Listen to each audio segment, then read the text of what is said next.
What is up, YouTube? It's RS Mario here, bringing you another do's and don'ts video. So if you don't know what that is, it's a video where I say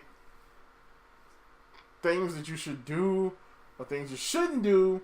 You know, it's basically a video I make when I talk to a specific company and say things that they should or shouldn't do with their respective products. The last video I did like this did so well. I think it's the highest viewed video I've done in a while. And that was done on top 8 things to do, top 8 do's and don'ts for Pokemon Switch, and it was awesome. So I decided to go ahead and try to turn it into a series by, of course, doing top 8 do's and don'ts for Fire Emblem Switch. Lego, do it! Alright, so the first thing they should do with Fire Emblem Switch is to add a magic triangle. So I'm not talking about the Triforce. I'm talking about a magic weapon triangle, similar to how the regular weapon triangle works. You know, with spears, swords, and lances. No, spears, swords, and axes all countering each other. They should have the same thing for magic. So the way you should do this is the way they did it in the older days of Fire Emblem, by having dark magic, light magic, and anima magic. You can have light magic counter dark magic counter anima magic, and anima magic counter light magic. And of course, you can do something cool with all 3 of these magics by having them do different things for the user. Like having dark magics give you specific boosts to your offensive output, your damage and such. While having light magic, a healing benefit. Where anima magic will do more physical things, like make you move, increase your movement when you use it. Or it could increase your defense, or something like that. That would be interesting, you know, giving you 3 different kind of magic classes to deal with, and giving each one of these types of magic kind of a tree of, you know, of classes to use, would definitely expand the magic system. Duh. So the first don't would be, don't be afraid of multiplayer. Alright, I came up with a pretty interesting multiplayer system for Fire Emblem Switch. Think about it this way. So you can have your choice of either a 4-on-4 game or a 6-on-6 game. And it could be basically a game of Fire Emblem. You know, the maps can be a bit smaller, so you can get to each other quicker and, you know, keep the pace going, because it is a turn-based game. It can have different objectives, like protect this area, or capture, you know, these areas, or try to get to these specific points in a certain amount of time. And of course, you have to fight each other. You know, all different types of, you know, modes you can put in online to make online interesting. Also, using Amiibo to be able to put older Fire Emblem characters into this mode will allow you to use characters like Chrom, Robin, Lucina, the guy from Fate, so I keep forgetting his name. You can use those characters in the Fire Emblem multiplayer.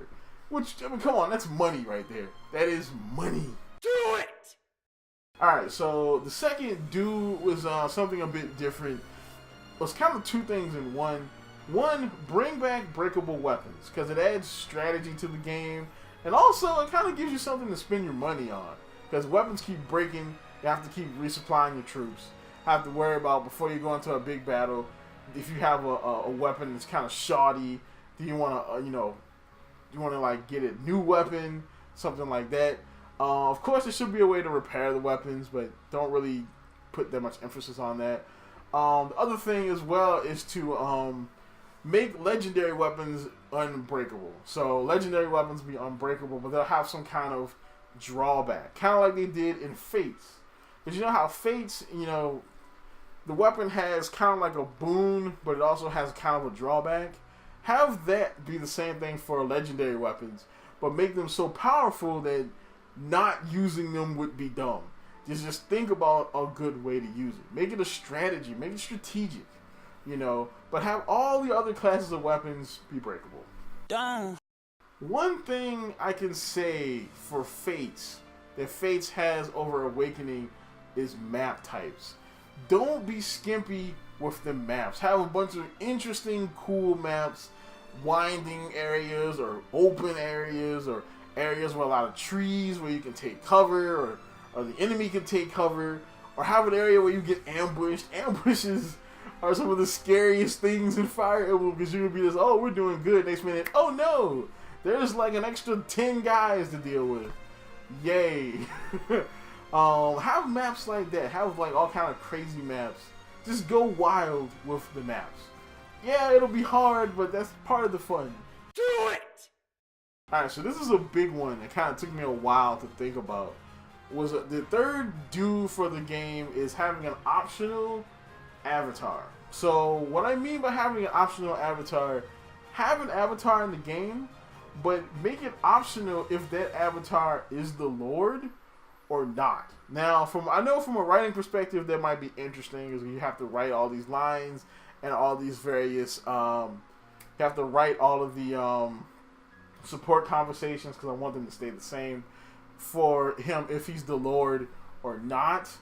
But it will be interesting in the long run, because one of the biggest complaints I have seen from people when I read through like the Serene Forest forums, or when I read through the Fire Emblem Reddit, people don't like the fact that the avatar takes up a lot of the story time and the spotlight from the main lord. They want the main lord to be the main character, which is understandable, because I mean, Kron was cool, you know what I'm saying, but he probably should have been the main character of the game.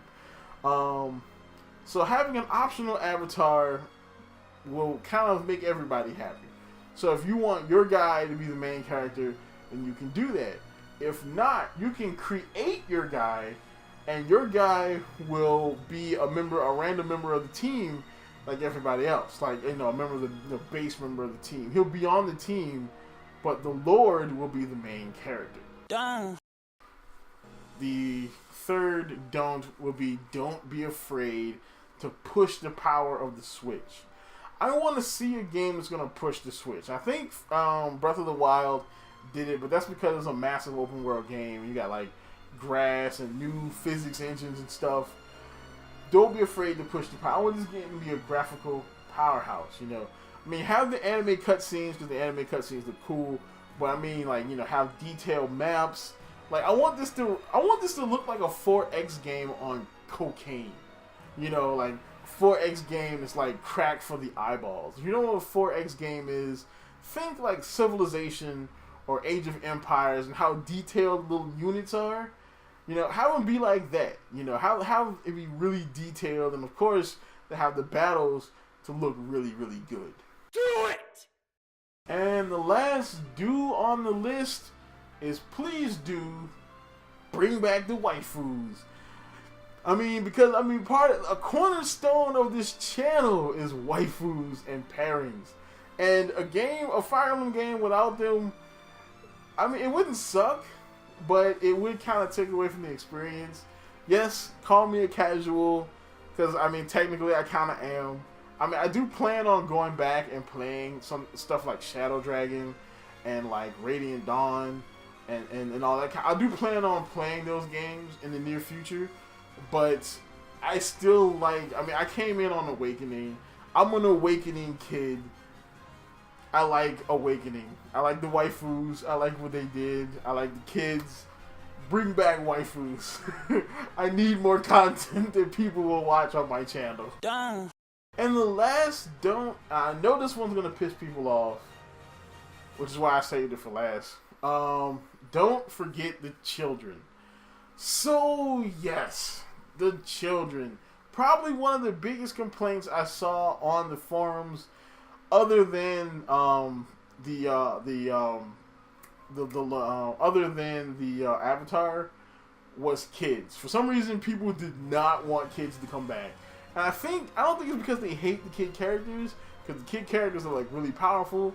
I think it was because of the way that they kind of like shoehorn them in. You know, because the way that Fates dealt with the kids was kind of lame. You know, like, oh, the kids are like, you know, we put them in this like pocket dimension so they don't get hurt, and because there's a war going on, but for some reason crazy people keep getting into the pocket dimension trying to murder them because they don't mind their own freaking business, and they end up, you know, getting into trouble, so we have to go into the pocket dimension and save them. Yeah, it seems like kind of an ass pull, but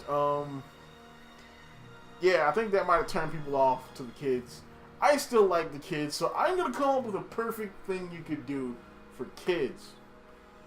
DLC. Free DLC, hopefully, but DLC nonetheless. So have pairings be the same as they were in Fates and Awakening, and how you'll be able to marry people and have a kid, but don't have the kid be active in that game right then. After you beat the game, you will be able to download the DLC, which will be kind of like the third game of the series. Because I do think that they're going to go with at least the 2-game format. If they go with the 3-game format, the third game can be about the kids.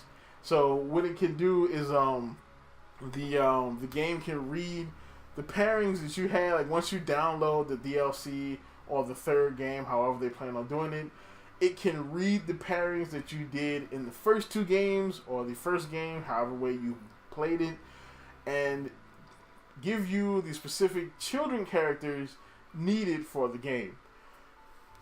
Tell me that wouldn't be interesting. Tell me that would not be interesting to play like a you know, they could have like a what if story or like a future story, you know what I'm saying, with your kids. And you know, oh yeah, you know, they can even tell the story of your legend. Like, oh yeah, my dad was legendary, you know what I'm saying, he died on a corn farm or something. You know, I mean, it will be interesting, you know, to play as your kids in the third part. And it expands the story without having to play through it kind of again. So, that's about it for this. I hope you like this. I'm going to do some do's and don'ts. I think I'm going to spread it out to other stuff like, you know, do's and don'ts for like WWE pay-per-views and do's and don'ts for movies, TV shows. I had one interesting one for the DC universe I want to try. So that's about it. Like, comment, subscribe, and as always, keep it real, people.